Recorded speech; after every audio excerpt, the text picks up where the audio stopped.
Find the quadratic function that fits the data points 0, 0, 3, 0, and 5, 2.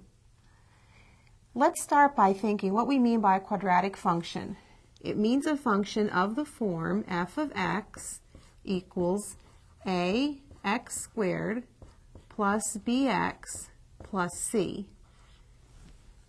Writing this out tells us that what we need to find are these numbers a, b, and c, these coefficients. We're given three pieces of information. We're given that these 3 points are part of this, would make this function true.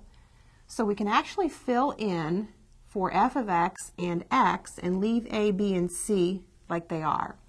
If f of 0 is 0, then we have 0 equals a times 0 squared plus b times 0 plus c. If f of 3 is 0, then we have 0 equals a times 3 squared plus b times 3 plus c.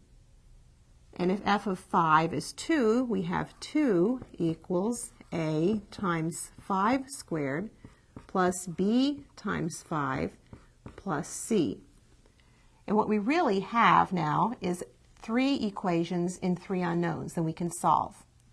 Simplifying this, this simply tells us that 0 equals c.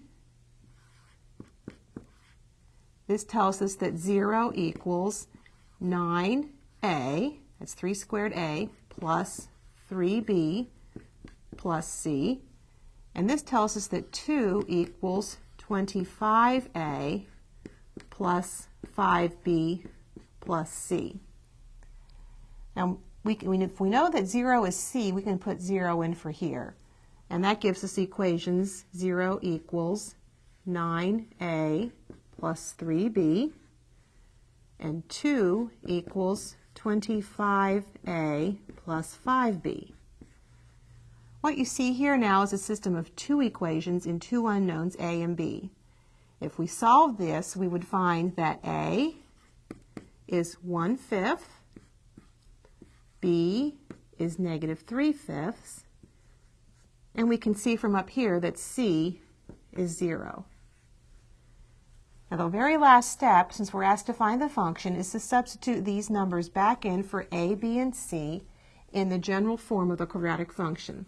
So we have f of x equals ax squared would be 1/5 x squared, bx would be -3/5 x, plus c would be plus 0, which we don't need to write.